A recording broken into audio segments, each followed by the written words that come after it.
Bonjour et bienvenue dans cette formation C# 6.0 dans le cadre de la plateforme Alform. Aujourd'hui, nous allons continuer à découvrir les fonctionnalités introduites par C# 2.0. Dans cette partie 2, nous allons découvrir les types énulables et les itérateurs. Passons à la définition des types énulables. Ils sont des types issus de la structure nullable-t. Ce sont des types qui peuvent stocker des valeurs nulles pour les types valeurs comme les entiers, les flottants et les doubles. Ils sont principalement utilisés pour représenter les valeurs nulles au niveau des bases de données pour ces types valeurs.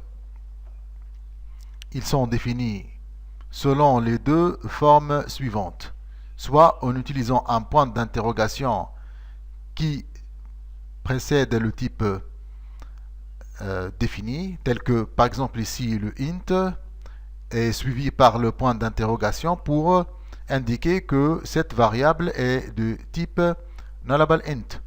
Ou encore nous pouvons utiliser cette forme qui est le nom de la structure nullable suivi par le type dont on désire définir qui est en fait un type générique.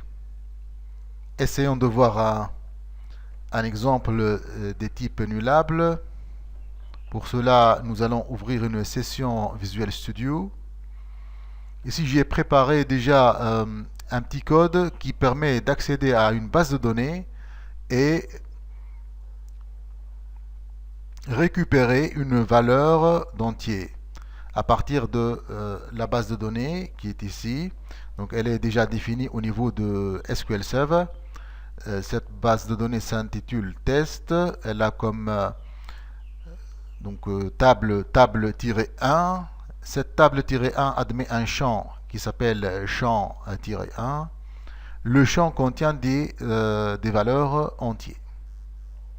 Alors, ce code permet d'accéder à la base et récupérer la valeur. Bien sûr, ce code n'est pas optimisé, donc il est juste développé pour la raison de démonstration seulement. Alors, ce code crée une connexion et il ouvre cette connexion, bien évidemment. Et il ouvre cette connexion, bien évidemment. Ensuite, nous créons une commande pour exécuter cette requête.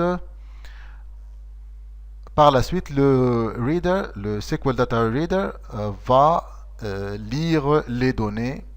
Donc, nous nous concentrons sur la première ou encore la première ligne.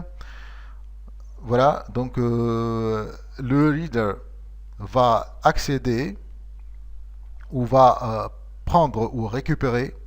Le reader va récupérer cette donnée-là, donc qui est positionnée à la première ligne, qui est positionnée au niveau de la première ligne, et il va l'affecter au niveau de la variable résultat.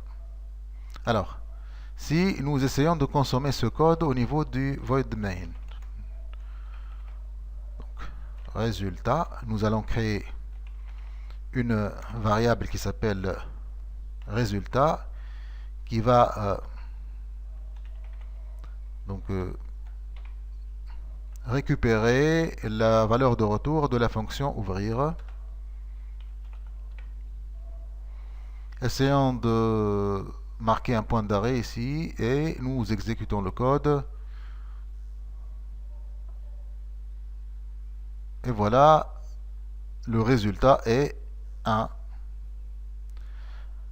Si nous essayons maintenant de changer la valeur de cette première ligne pour qu'elle soit nulle. Rappelons qu'au niveau de la méthode ouvrir, nous utilisons une variable de type int et non pas une nullable int. Rappelons que nous utilisons une variable de type integer. La valeur de retour de ouvrir est integer. Alors, si nous exécutons le code une autre fois, nous aurons une erreur de type SQL Null Value Exception. Parce que la valeur résultat,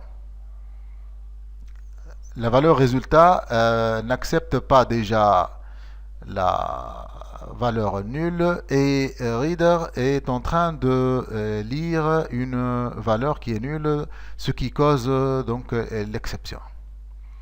Alors, pour contourner cette erreur, nous pouvons utiliser l'une des solutions qui figure dans la nullable int ou l'utilisation de nullable int. Alors, nous allons substituer cette méthode par une nouvelle qui utilise déjà nullable int. Le type de retour est encore int, mais ce qui va changer ici, c'est le type de la valeur de retour qui est maintenant nullable int. Le int précédé par le point d'interrogation permet de définir cette variable nullable int, ou encore nous pouvons utiliser cette expression qui est encore vraie. Donc, essayons de décortiquer le code. La connexion est ouverte, ou encore elle est définie comme pour l'exemple précédent, elle est ouverte. Nous créons une commande qui exécute cette requête. Nous allons lire la première valeur à travers le reader, ou l'exécution de ce reader. Nous allons tester si la valeur de la première ligne est nulle ou pas à travers la méthode readerIsDbNull. Alors, si la valeur est nulle, si la valeur dégagée n'est pas nulle, alors dans ce cas-là, le reader va lire du premier champ comme il est prévu. Sinon, si la valeur qui est récupérée par le reader n'est pas donc, conforme ou encore elle est nulle, dans ce cas-là, nous allons profiter de l'un des membres de la variable. Nous allons profiter de l'un des membres de la structure nullable t qui est getValueOrDefault. Rappelons que pour la variable résultat qui est de type nullable int, elle admet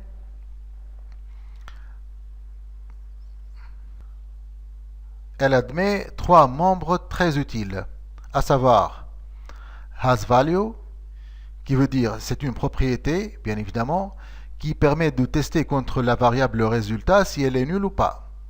La valeur value permet de récupérer la valeur de l'actuelle variable. Et getValueOrDefault permet de définir une valeur de la variable au moment où la valeur affectée à cette variable est nulle. Donc nous utilisons cette variable ou encore cette fonction pardon, à ce niveau-là pour préciser une variable par défaut dans le cas où le reader nous récupère une valeur nulle. Et nous allons choisir, bien évidemment le choix est arbitraire, nous allons choisir la valeur -1 pour représenter la valeur par défaut. Alors, reprenons l'exécution de ce code-là et voir si nous pouvons, voilà, donc nous avons résultat -1, ce qui veut dire que la valeur au niveau de ce champ-là, ou encore au niveau de cette ligne-là, est nulle. Bien évidemment, c'est une solution parmi plusieurs qui permettent de détourner ce genre d'erreur qui est fréquent lorsqu'on essaie d'accéder à une base de données. Donc passons aux itérateurs. Les itérateurs permettent de mieux gérer les itérations des éléments d'une collection donnée. Un itérateur selon MSDN est défini comme une méthode, un accesseur ou un Un itérateur selon MSDN est défini comme une méthode, un accesseur ou un opérateur qui permet de réaliser une récurrence personnalisée. Le mot-clé yield permet d'itérer à travers une collection donnée pour retourner un ensemble d'éléments au niveau d'une fonction. Comme il est le cas ici, pour la liste des formations, nous pouvons l'énumérer et retourner les valeurs de cette dite liste à travers le mot-clé yield. Essayons de voir un exemple. Nous retournons toujours vers Visual Studio pour essayer de tester les choses. Donc ici, nous allons faire un peu de ménage. Voilà. Donc, supposons que nous créons notre propre collection, une collection simple. Donc, à travers le mot-clé classe, ma collection. Cette collection, supposons que nous voulons créer notre propre collection. Ça sera à travers la définition d'une classe. Voici la classe donc. Cette classe représente un champ privé qui est de type tableau. C'est une collection générique, comme nous le remarquons ici, ma collection T. Alors, cette collection admet un champ, comme nous l'avons déjà dit, un champ privé, il est générique. Elle représente aussi un constructeur qui accepte la dimension pour définir le nombre total des éléments ou le nombre maximal des éléments qui peuvent être créés sous cette collection. Et enfin, un indexeur qui permet d'attribuer des valeurs et de retourner les valeurs de la dite collection. Donc essayons à présent de créer ou encore essayons à présent essayons de créer une instance de ma collection, cette collection personnalisée, bien évidemment. Nous allons créer une collection de 3 éléments. Donc ça sera collection. Voilà. Si nous essayons d'utiliser le for each ici, qu'est-ce qui va se passer? Alors, nous allons changer var par int parce que var est défini au niveau de C# 3.0 et collection, ça sera donc collection, paste, collection. Qu'est-ce que nous avons comme erreur? Au moment de la compilation, nous aurons cette erreur. For each statement cannot operate on variable because it doesn't contain a public definition of get enumerator. Donc,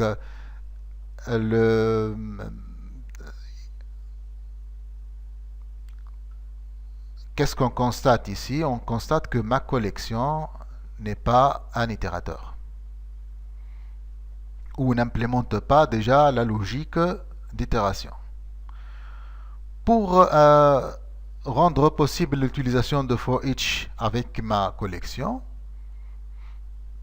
nous devons implémenter l'interface IEnumerable T générique, bien évidemment, qui existe déjà sous le namespace system.collection.generic.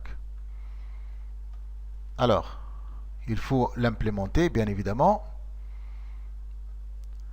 L'interface générique admet 2 méthodes. Une méthode getEnumerator, qui fait partie de l'interface IEnumerable, et une deuxième méthode getEnumerator, qui fait partie du enumerator T, le énumérateur générique. Au niveau de cette méthode, nous allons retourner le énumérateur du tableau, donc getEnumerator, voilà. Et au niveau de la méthode iEnumerator T, la méthode générique, nous allons utiliser forEach puisque le tableau T est déjà, c'est un type array ou tableau, il implémente déjà le iEnumerable ou il implémente déjà, il est déjà du type itérateur. Donc nous allons remplacer collection par tableau et nous allons utiliser le mot-clé yield. Yield, return, bien évidemment item à ce niveau-là doit être substitué, donc la valeur var par t, yield return item, qui est l'élément.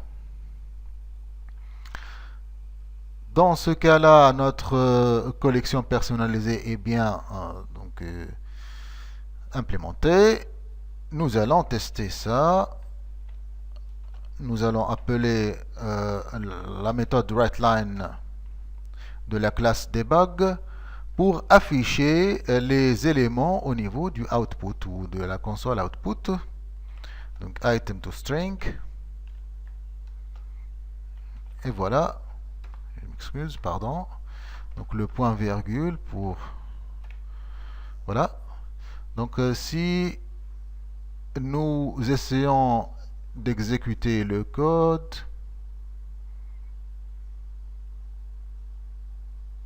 et voilà, si nous allons vers la console output qui existe ici quelque part, voilà. Donc voilà, le code, il est bien exécuté, il nous permet de voir l'énumération des éléments de la collection ma collection. Alors ce qu'on a couvert au niveau de cette vidéo, c'est tout d'abord les types annulables. Nous avons vu un exemple illustratif d'utilisation ou de cas d'utilisation des types annulables. Ensuite, nous allons vu les itérateurs. Nous avons exploré les interfaces iEnumerable, iEnumerator, ainsi que les mots-clés forEach et yield. Au revoir et à la prochaine vidéo.